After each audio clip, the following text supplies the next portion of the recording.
And God has appointed in the church first apostles, second prophets, third teachers, then miracles, then gifts of healings, helps, administration, various kinds of tongues. Okay. 1 Corinthians 12 and 28 says the first gift that was placed in the church was what? Apostle. And that's exactly where we are in Matthew the 10th chapter. Now this is the first gift placed in the church. The church already existed. I know so many people start the church on the day of Pentecost, but the church was in existence for 3 years before that. It was doing a lot of things, okay? And right here we find out the first gift that was placed in the church. All right. Matthew 10. And having summoned his 12 mathetes. All right, let's look at that word mathetes. Disciples. What does that mean? Habitual learners. These are the ones that followed out. On Wednesday night and Sunday afternoon, this afternoon I'm going to be teaching the book of Genesis from Hebrew. See, that ought to steer you a lot too, see. But we're learning the book of Genesis. Boy, there's some there's some jewels in there. Brother Roger is in that class. We look at those beautiful things, and those are discipleship classes. For those that go beyond, even Sunday school is a discipleship class. Everybody, well, most Christian people want to go to church. They go to church, they sing, they listen to a sermon, they go home, and that's what they do for the whole week. But if you are really a disciple, then you come to Sunday school. And you go to discipleship classes like the Hebrew and the Greek classes. There's a lot more in the church. There's like, I don't know, 300 or 400 discipleship classes in this church. All right? Disciples, habitual learners. All right? And he having summed his disciples, and these were church members, by the way. And he gave them authority over unclean spirits. All right, exousia, that's the word there, authority. What does that mean? He said in Matthew 28:18-20, he said, I have all authority in heaven and upon the earth. And then he told the church, after you've been kicked out, it said, having been kicked out, and that was prophecy. In King James it says, go ye therefore. But in the original language, it's after you have been scattered, is what it literally says. And what is the command? Make disciples, make habitual learners. And then what do you do with the habitual learners? They get saved, and then you baptize them, you dip them in the name of the Father, Son, and Holy Spirit, and teach them to observe, to guard with their lives all things that I've handed down to you. These are some of the things that we're supposed to guard with our lives right now. All right? You have authority over unclean spirits. That's what kind of spirits is that? Unclean spirits. Let's go back. Did you say all spirits? I know we've seen this 1,000 times, okay? It's kind of a circle within a circle now, okay?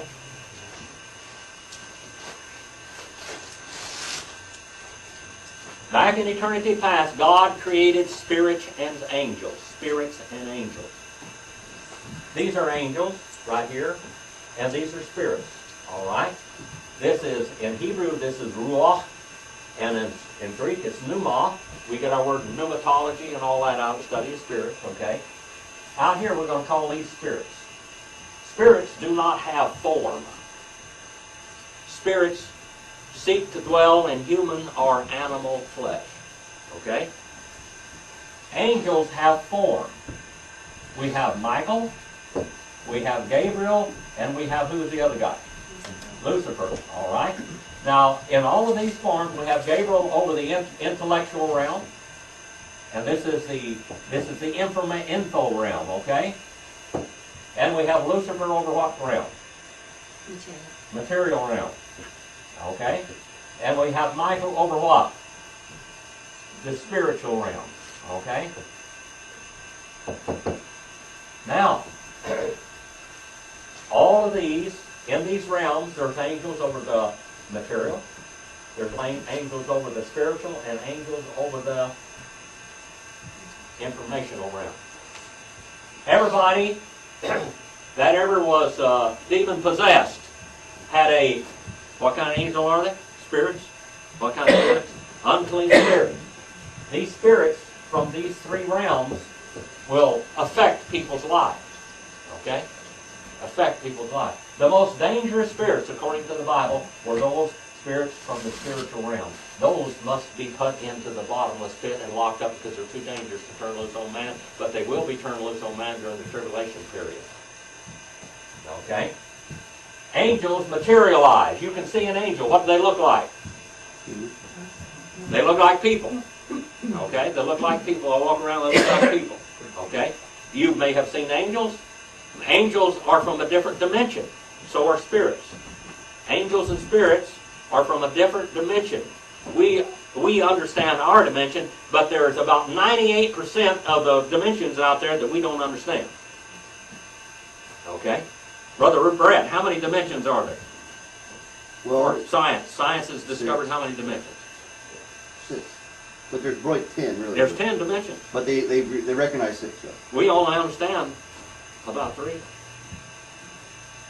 But there others exist. They're real. They're there. These spirits and angels live in that dimension, in those dimensions that we don't understand. They're just as real as we are. Those dimensions really exist. Okay? Now let's see. Now we got a foundation here about this. All right? And had authority over unclean spirits and to cast them out and to heal every kind of disease and every kind of sickness. When you are born again, when you are saved, the spirit of rebellion is kicked out of your body. You're triune like this, by the way. Your spirit, your soul, and your mind and body. And when you're saved, the Spirit of God comes in and dwells in you. That's what seals you. That's what brands you and marks you for the resurrection. Okay? That's what keeps you saved forever, Bill. You don't have to ever worry about being lost again because the Spirit of God is never going to leave you. And that Spirit in you cannot sin. Your mind, which is entails your soul, and your body, that body is a mess. That's all I can say about it. It's really a mess. We never get that under control, totally. We can lay it down one of these days and just walk off and smiling. Every kind of sickness. And verse number 2, it says, Now the names of the 12 apostles are these. The first was Simon, who is called Petros. All right? Simon, who is called Petros. Simon, what is the Aramaic word for Simon? Huh? Cephas. Cephas, which means little stone. All right? The Catholic Church say that the church was built upon Simon Peter, because Peter means, his name is Petros. But that's not true. Peter, his name means little stone. Jesus, he said upon this, Matthew 16:18, he said upon this gigantic stone, Petra, I will be building my church, not upon Petros, a little stone, or Cephas. All right? Simon, who is called Peter, what's Simon mean? It's the same word as Simeon in the Old Testament. Hear. Huh? Hear. It's one who hears, one who listens, okay? And Andrew, what does Andrew mean? Man. Huh? Manly or man? All right, anthropos, that word comes from. And his brother James, what does James mean? In Greek, in Hebrew, what is James? Jacob. In Greek, it's James or Demas or Demetrius. All right? And the son of Zebedee. Zebedee. All right? All right? Zebedee means Jehovah is a gift. All right? And John. All right? And John. Jehovah is gracious. All right? His brother. And Philip. What's Philip mean? Lover of horses. All right, Philip of Macedon, remember? And Bartholomew. What does Bartholomew? That's Aramaic. What does that mean, Bartholomew? Huh? Son of Ptolemy. Ptolemy. Son of Ptolemy. All right? And Thomas. And what does Thomas mean? Another word for him is Didymus also. Thomas means twin. Have you ever known anybody, they just call them twin? Huh? Yeah. They just call them twin. That's their name. That's what Thomas was called, twin, because he had a twin brother or sister. His name was twin. All right? And Matthew means what? Gift from God. Gift of God. The tax gatherer. Boy, he had a bad occupation, didn't he? He had an occupation that, boy, I mean to tell you, it's terrible. And James, the son of Alphaeus. All right? And Thaddeus. All right? And Thaddeus. And Simon the Canaan, or Simon the Zealot. Simon here, this is another Zealot. Paul was a Zealot. He was a political warrior. He was a political soldier. That's what he was. He would give his life, and he would be called upon to if Israel would have a revolt. This is what we call a hyper patriotic person. Okay? And then Judas, which Judah is the name, his name is Judah. Judas is a misappropriation of his name. It should be Judah. Judah. That's what the name Judah. The feminine name for Judah is Judy. The woman's name is Judy. The man's name is Judah. Okay? Judah Iscariot. What does Iscariot mean? The city of Man from Cariot. Man from Cariot. That's what it means. Man from Cariot. The one who betrayed him. Now let's go on. We've got all these names down here. Number 5. And these 12 Jesus sent out after instructing them. And this is what you call the limited commission. The limited commission. We have a full-fledged commission in Matthew 28:18-20. But right here, the church has a limited commission. And he ordained 12 gifts. 12 men that are apostles in the church. He ordained them. They are part of the church. We find out later on one time that John's disciples came to Jesus and they said what? Are you the Messiah? And he said, well, I'm doing all these miracles and everything else, and you just go back and tell John that. And what else did the disciples tell John? We have a lot of stories about John the Baptist's disciples. What did they say? What did his disciples say? Jesus is becoming greater than you, and he is baptizing more disciples, yet it says it wasn't he, but his church that was baptizing. He said, he must increase and I must decrease. Okay? All right, sent out this limited commission after instructing them, saying, do not go into the way of the Gentiles. Why in the world did he want this commission? Is to the Gentile, or to Israel only. God's chosen people. Brother Greg. His main concern was to save the Israelites, the Jews. Israel had to totally reject their Messiah. Israel had to totally reject their Messiah because they were going to be cut off. And then he was going to turn the church. The church was going to go from a Jewish church to a Japhethite church, to a Gentile church. All right? And even in the Old Testament, it prophesied that would happen. A long time ago, back in the book of Genesis. All right, the 12 were sent out after instructing them, do not go to the Gentiles, do not enter any city of the Samaritans. We find out later on there's a whole bunch of the Samaritans are going to be saved. What does Samaritan mean? You remember? I thought it was someone from Samaria, or it was somebody who was a Gentile, I thought. What? It was a Gentile or somebody from Samaria. A good person. You said You Samaritan. say good Samaritan, yeah, they use Samaritan as a good person, but... Well, Samaritans were Joseph's descendants. They got mixed up with other. By the way, the Samaritans have been genetically pure for 2,500 years. They won't marry outside of them. You know, they're up on Mount Gerizim. They're worshiping the Lord up there, and everything's still over there today. They won't marry outside. But when Jesus was preaching, there was more Samaritans by percentage that accepted him than they were Jews. The Jews had to completely reject Jesus. They had to completely reject him. They were going to call for his murder. Okay, but rather go to the lost house of the lost sheep of the house of Israel. The lost sheep. Think about that. The lost sheep. They are lost. They are lost. Now, some of them would be saved, wouldn't they? But the majority of them would not be saved. Number 7. And as you go, preach, saying, the kingdom of heaven is at hand. The kingdom of heaven is at hand. Why the kingdom of heaven is at hand? This is, I mean, there's been books written on this verse right here. I'm telling you.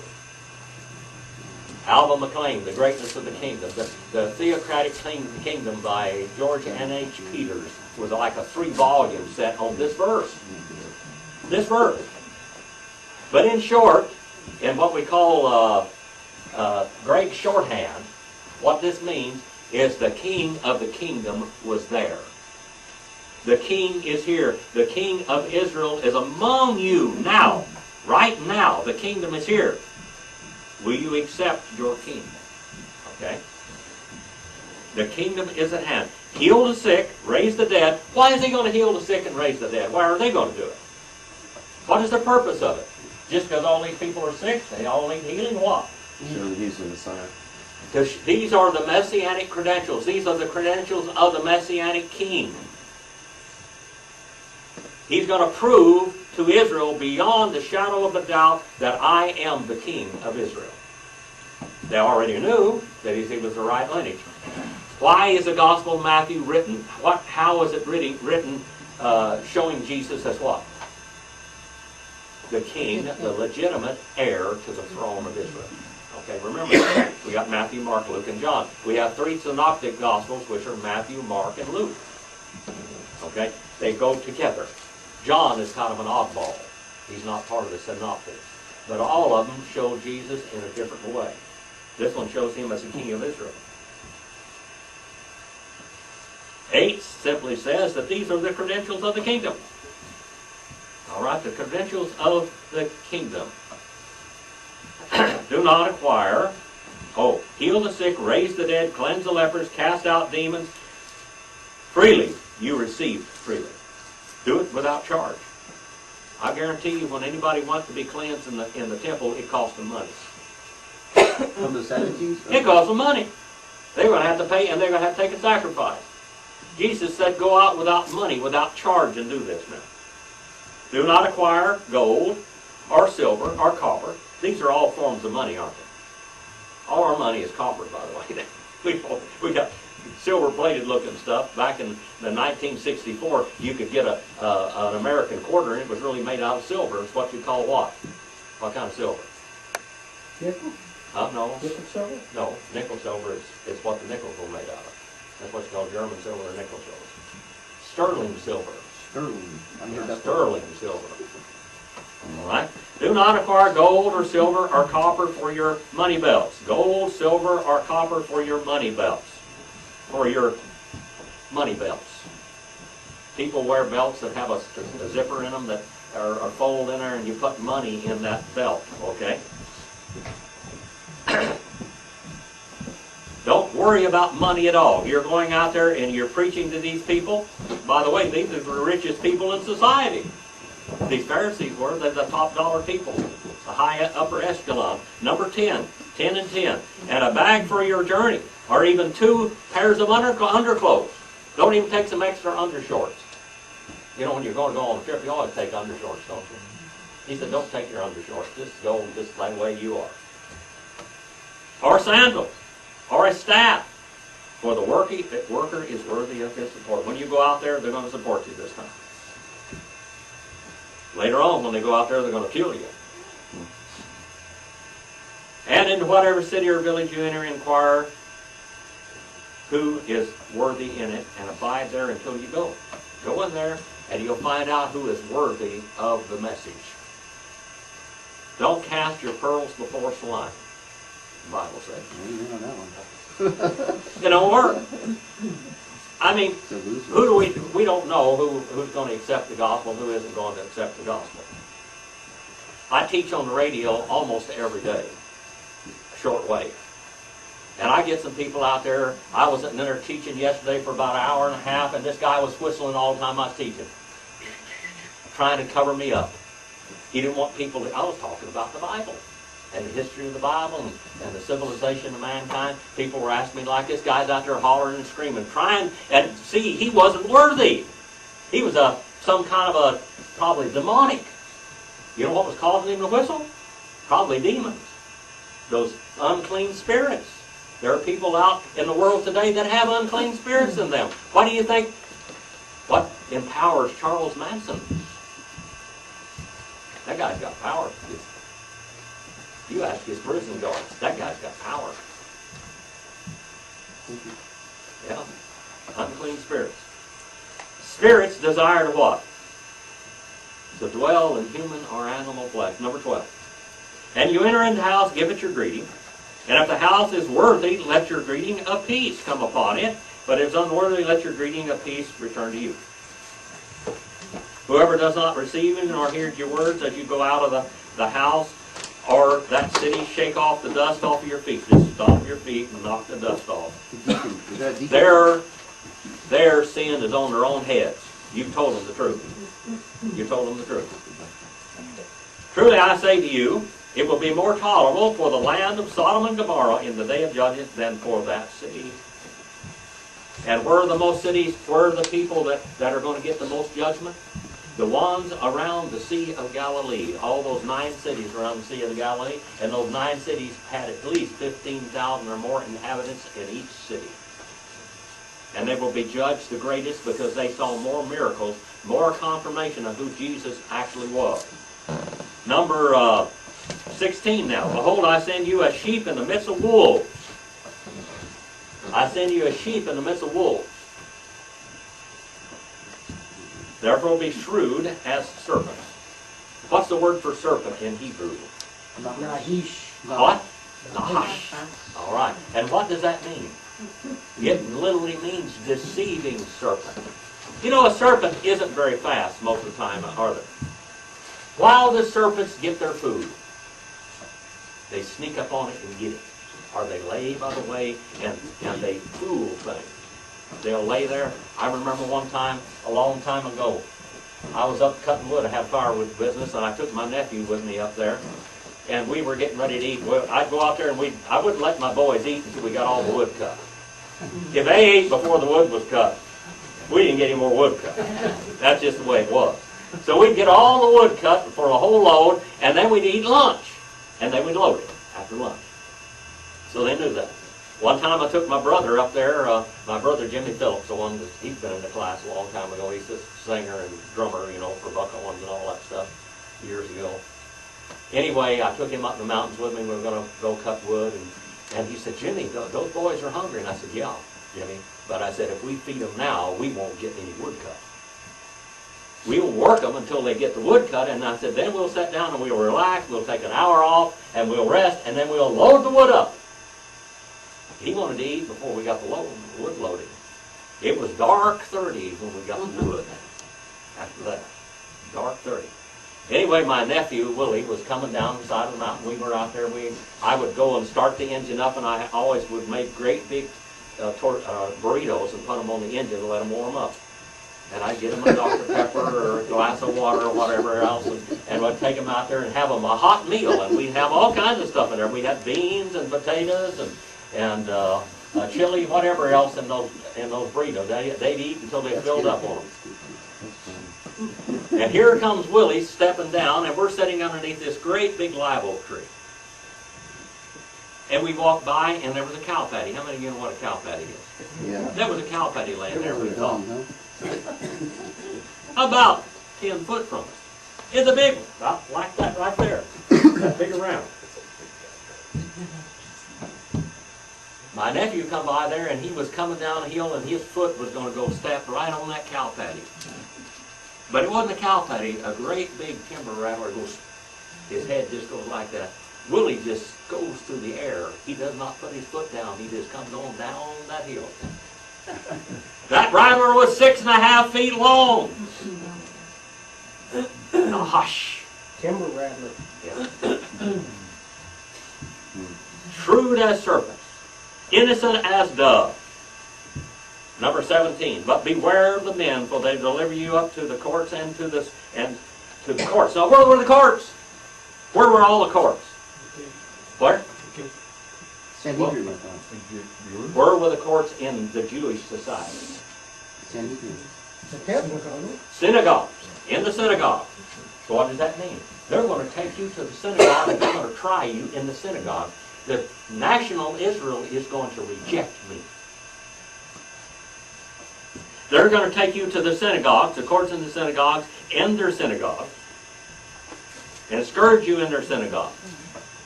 And you shall even be brought before governors and kings for my sake, as a testimony to them and to the Gentiles. Jesus is declaring and prophesying that Israel will completely reject him, and they're going out to the lost sheep of Israel right now, so Israel will completely reject Jesus. Who crucified Jesus? It wasn't the Roman government. It was the Jews that demanded it. Pilate washed his hands and said, "You did it, not me." He only had him crucified because there was going to be a revolt.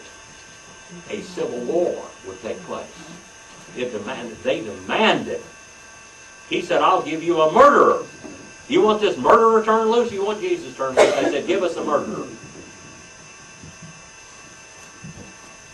Verse 19, "But when you're delivered up, don't be worried about what you are to speak.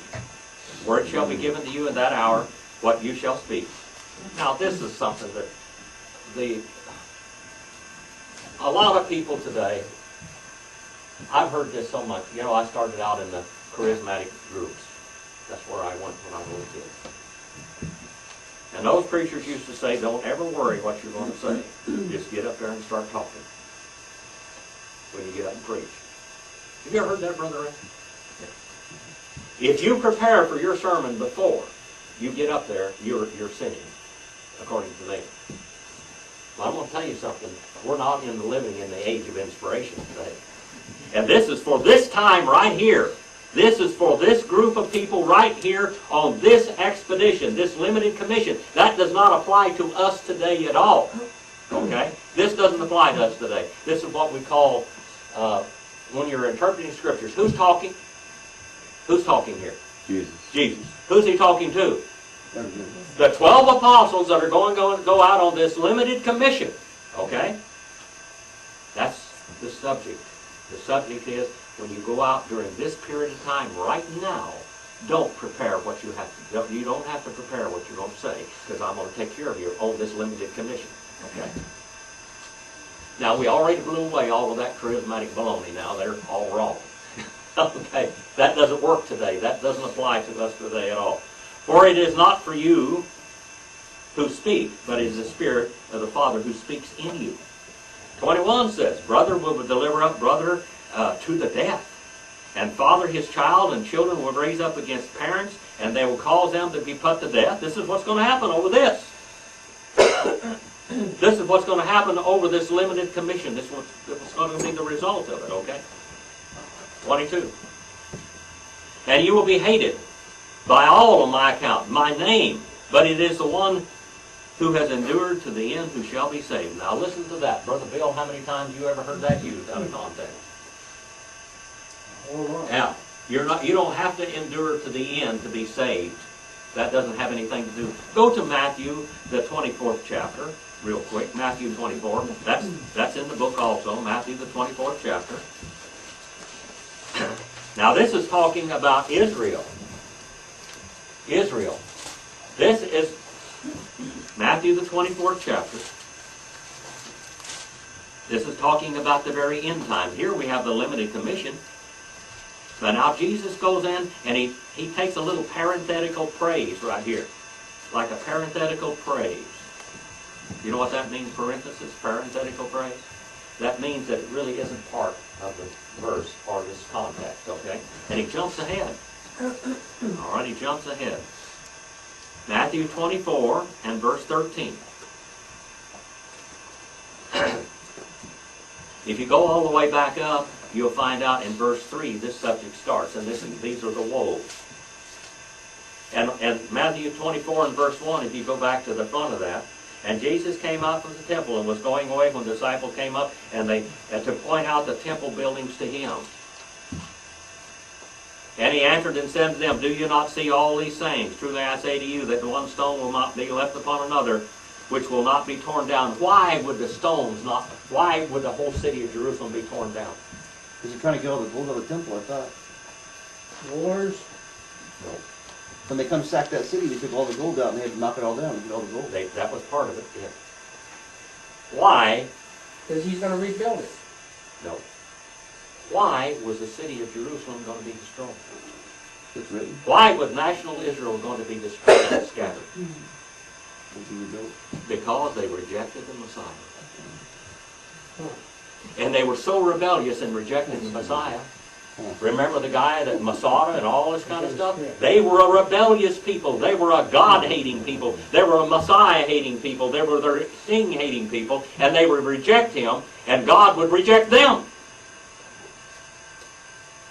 And he would allow them to be destroyed because of their hard-headedness and stiff neck and their flint-like hearts, he said. Okay?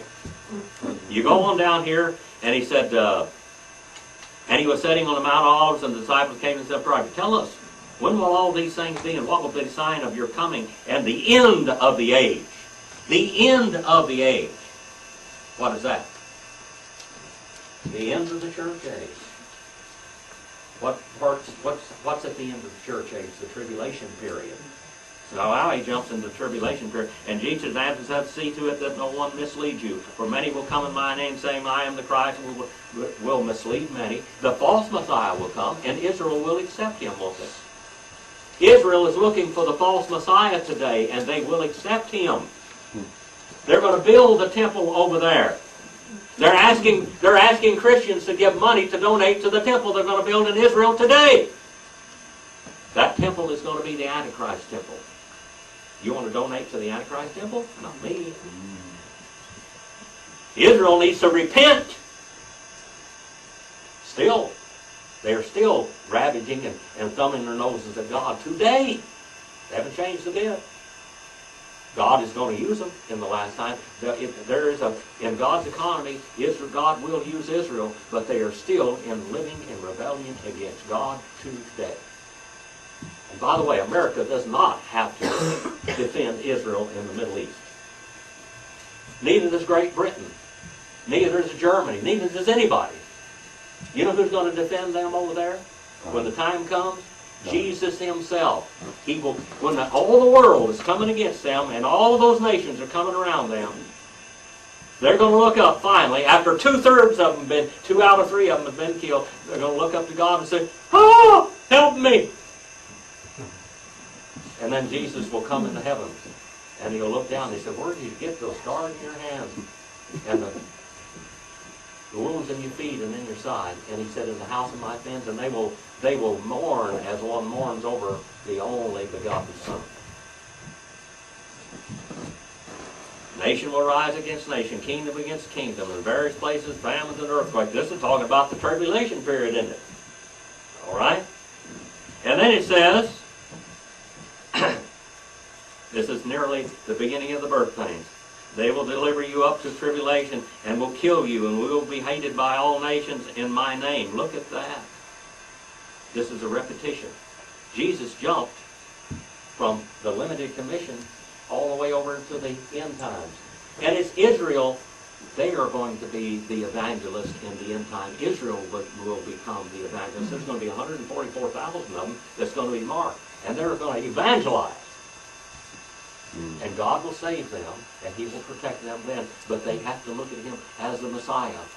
And they will mourn over him as if they mourned over their only begotten Son, because he was their Messiah and King. And in verse 13, but he who endures to the end shall be saved. And this gospel of the kingdom shall be preached to the whole world for a witness to all nations, and then the end shall come. And that's Israel in the end time. Did you see the difference between one and the other? Sometimes God will just fold in a little parenthetical phrase just to get your attention. All right, let's go back now. Brother Phillips, Yes. then that verse 13, it refers to the Jewish people. Yes, the Jewish people. That's the Jewish people in the end time. Oh. And they are the ones that endure to the end. Because if they do it to the end, they're going to be saved, aren't they? What happens to 2/3 of them? What happens to 5/6 of the world? They're going to die. This is really going to be a horrible war. All right?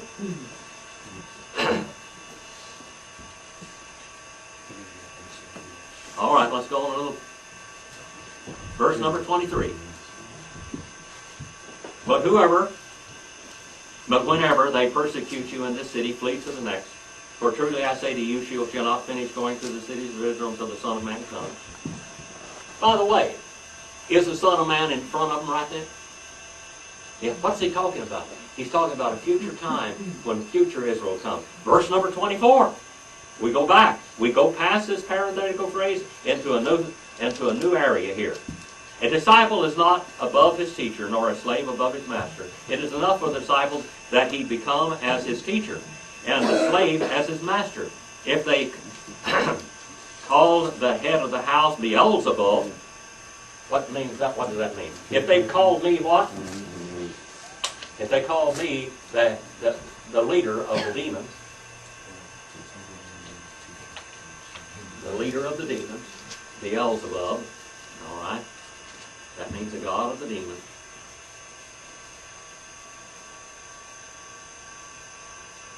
How much more the members of his household, that is his body, his church.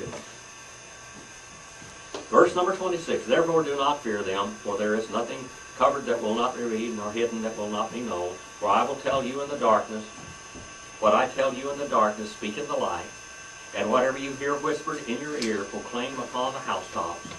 Do not fear those who kill the body, but are unable to kill the soul, but rather fear him who is able to destroy both soul and body in hell. You know, the Catholic Church, the Catholic Church and the Muslim religion are just exactly alike. Close, really close. They're really close. That's right. The Catholic Church and the Muslim religion, when they make conversion, they convert by a sword at your throat. And they tell you, we're going to send you to hell. And the Catholics, when they would go out, when they conquered one nation after the other, they came over here to America. They came over here to California, and the Catholics were just murdering Indians from one end of California to the other, and they put in all of those slave plantations, which is called missions. And if you were a wild Indian, you were a dead Indian. How many of you have read the book Issue? The Last Wild Indian in California. That's the story. That was awful, yeah. It seemed like an They even animal. did a movie about that. Graham Greene starred as Issue. They murdered them. You either repented and you became a slave on a plantation, a mission, or you were dead. That's right. That's what we call conversion of the sword.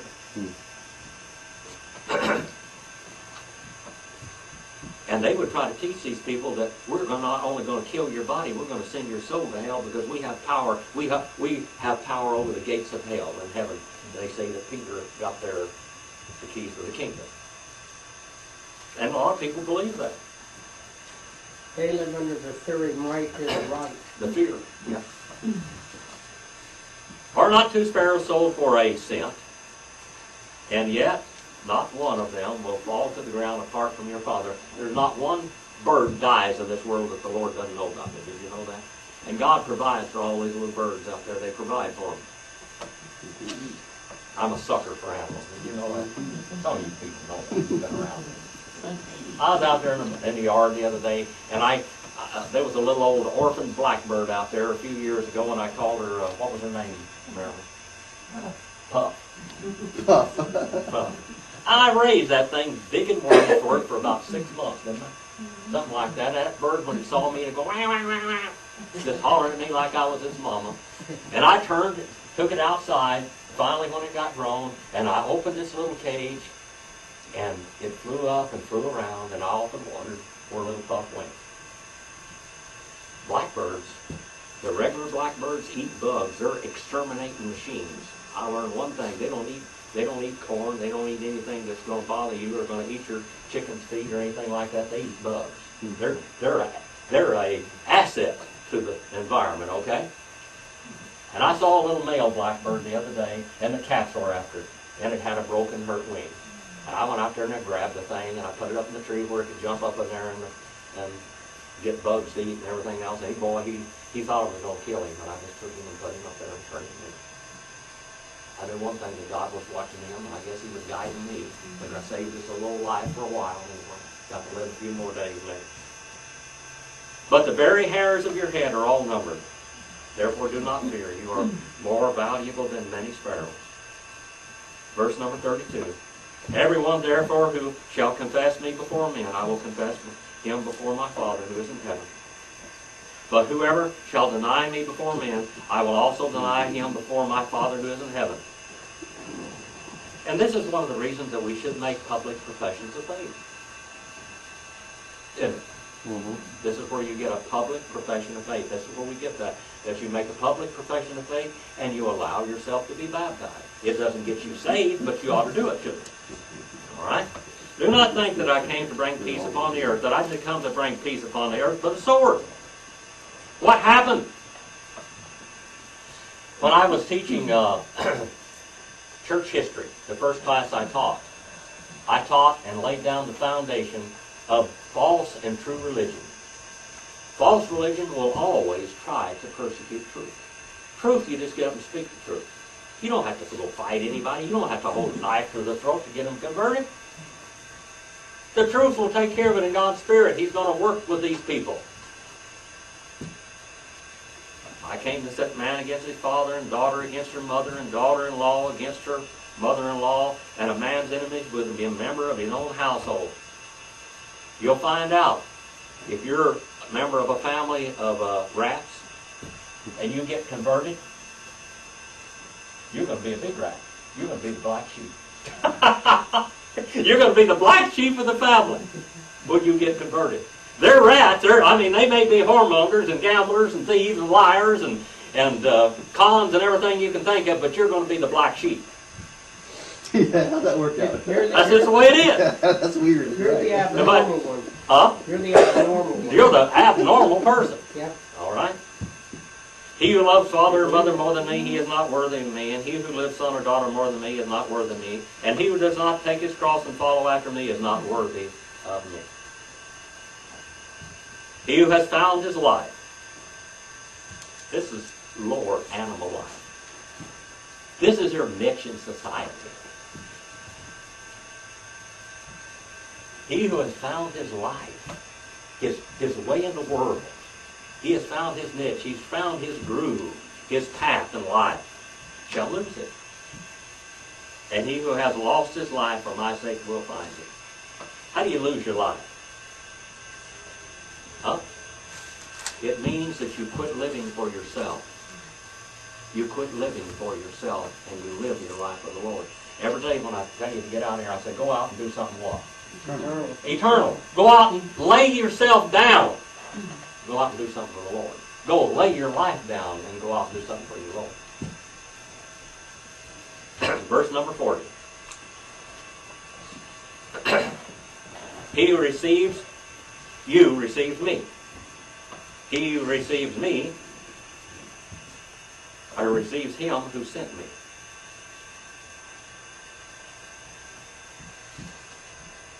We're talking about rewards now. Rewards. Reward. What's a reward?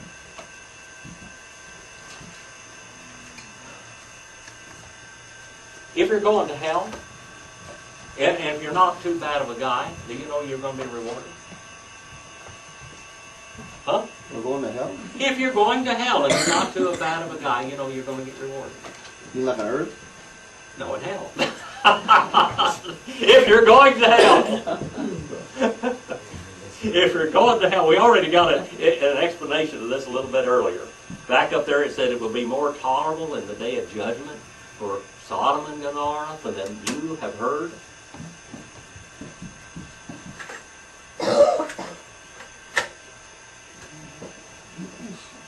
For a good bad guy, for a good lost person, hell will be a more tolerable place than for a child molester and rapist and killer and murderer and robber.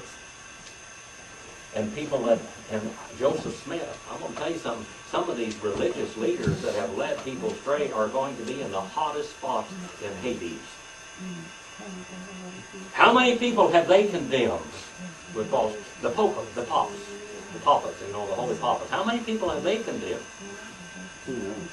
Huh? All. How many people? Joseph Smith, Charles Hayes Russell. How many people have they guided into hell? They're going to be John Smith.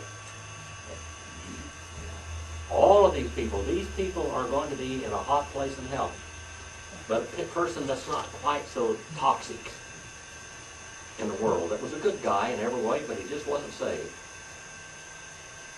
It's going to be more tolerable the judgment and in final hell for him than for others. Okay? That's a reward in hell.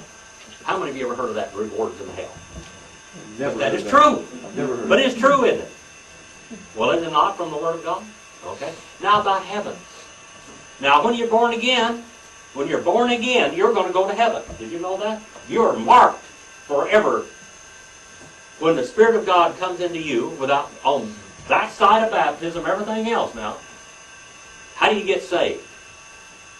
That's what we're doing. The Word of God convicts you of sin, righteousness, and judgment to come.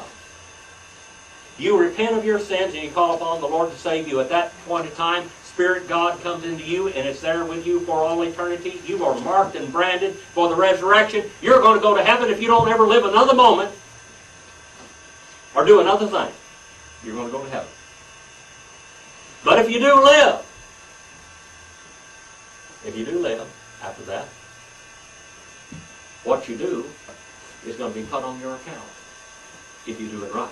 If you do it scripturally, it'll be put on your account. It will be the Lord will owe you a debt. And that debt is paid by way of rewards. Dan, Yes. you said that there are certain degrees of hell and certain degrees of heaven. That's right. There are So- degrees in heaven and there are degrees in heaven. Yeah, so if you're up in the bleachers, you might not have a front and center seat. You may be, if you do real good, you may be sitting right next to Jesus. Or the Apostle Paul. I don't care, I'm the one that closes the door as long as I close it You behind me. just want to be a doorman out there. I don't mind, as long as I close the door behind me, I don't care. The janitor. There are going to be ditch diggers in heaven. If you won't serve the Lord here, you will dig ditches in heaven. Do they have rock Oh, quarries yes. there? What? Do they have rock quarries? Maybe they got rocks to move over there. I don't know. Quarries, yeah. Diamond ones, they don't. Yeah. Rubies and diamonds. Might be the janitor. Yeah. If you don't serve the Lord here, you Right, probably. janitor. But you will be in heaven. But it does matter what you do for the Lord now. It does matter. It will matter forever. So what you do for the Lord does matter. You need to serve the Lord now. It's very, very important that you serve the Lord. You're not going to get, what you do after you're saved is not going to get you to heaven. Because then it's a death. Right. Let's go on a little bit further. We're almost finished. I'm going to turn you loose on the world to go out there and live your life for yourself or for the Lord. He who receives a prophet in the name of a prophet shall receive a prophet's reward.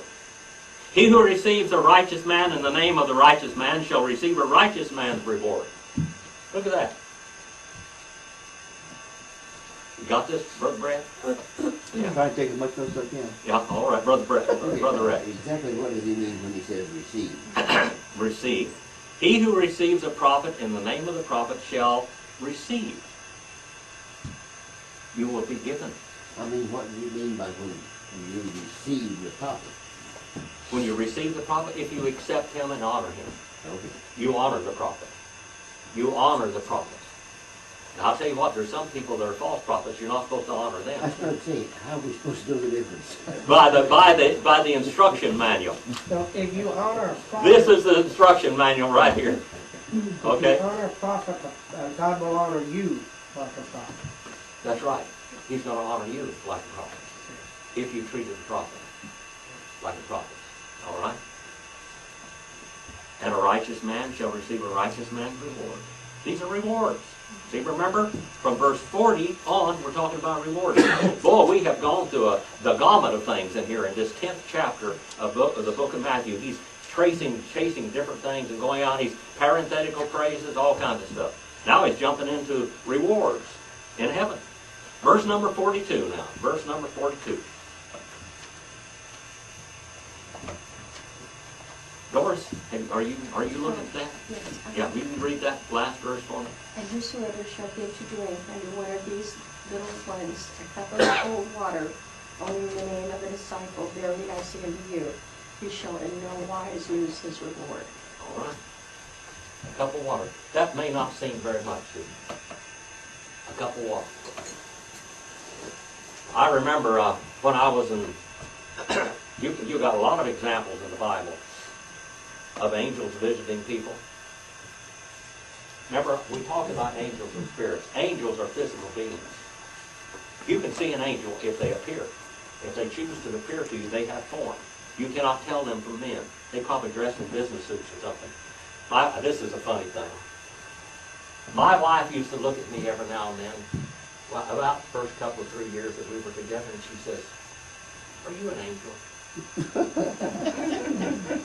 I just kept thinking that you're an angel. God sent you. That you're not real, are you? And then she bought some life Now, insurance. Marilyn, I'm telling the truth. Yeah. How many times have you said that? Yeah. And then She kept thinking I couldn't be for real. That I'm an angel, you know. And That then- real woman really has to high regard for me, except when I'm on the wrong side. You know, then I think I'm the devil. I don't know. And then, Jim, she bought life insurance on you. Well, she did. She doubled my life insurance. 2 weeks after we got married, she bought a coffin, bought a headstone, bought a plot, and doubled my life insurance. 2 weeks after we got married, brought it. Said, "Look here, what I did for you, sweetheart." I said, "You don't mind if I don't move in right away, do you?" Bless her heart. That's the truth. And I preached that over there in Fairfax Church. And Brother Archie, what's his name? Coffin. He's the one that sold it to her. And he's sitting back there, he's sitting, and I said, "I'm telling you the truth." And he's sitting back there, shaking his head. Yeah, that's true. 2 weeks after. The Irish are prepared. Can I take out a policy on you, Jim? If any other woman would have done that, I'd have been scared to death. I just want to tell you that she just didn't want to turn loose of me. That's all. If I was dead, she was going to put me in the right place. If Joanne would have done that, I would have left. Joanne, that's where you're at. Can you imagine? I'm out there working on the farm. I come in here at lunchtime and she's sitting down there with this portfolio. "Look at your coffin. Is this all right? And this is your headstone. And I'm going to show you where you're going to be buried." Give you the creeps. Whoever, in the name of the disciple, gives to one of these little ones a cup of cold water to drink, truly I say to you that he shall not lose his reward. Abraham entertained angels. Did he not? And the book of James says many have entertained angels. Did not know. Marilyn was going to bury one. She wasn't quite sure about me, but I'm really human. I'm all human. Nothing angelic about me. Still got my sure-fired Adamic nature right with me every place I go. That coat covers up your wings. She'd always, look at, she turned me around, she'd whirl those wings. She really believes in you. I don't have wings. No, I don't. Thank you for your attention to this. You know, the truth is always funnier than fiction. You couldn't make, I mean, if you live long enough and seen different things, you don't have to make up stories. The truth will take care of it. Brother Brett. I have a good little story for you guys. That I want you guys to answer this question. I was in a class at Cal State, and one of the teachers was talking about Martin Luther King. And of course, he's a Baptist. And she said he got his idea for world peace from Gandhi. And I just about fell over in my chair. I was thinking, why wouldn't he get it from Jesus? But that's how tricky they are now these days. They're trying to pawn him off on other things that aren't even real. Don't you, am I right on that? Am I right? I mean, or is that? Or, I couldn't hear everything you said, brother. okay, well, the teacher said that Martin Luther King got his idea, like a cited source, for world peace, right, basically, to talk about it, from Gandhi. Oh, from Gandhi. And I thought that was awful. I just thought that was, I go, why wouldn't he got it from Jesus if he's a Baptist? You know? Yeah. All right. Well, brother, are you coming up here, Brother David? Yes, sir. Go out and do something eternal. Okay? Thank you for your attention and endurance of those hard seats. Go to the new website, Discover the Word with Dr. Jim, and sign the book. Look at the videos. We got video. You can even see me teach this class last week. Hell, there, it's up. No announcements, so. No I announcements? don't get Are a you job. sure? I have no job today. There's no announcements. I had to make one up, so you're not like. Only chance. What are you going on unemployment? Exactly.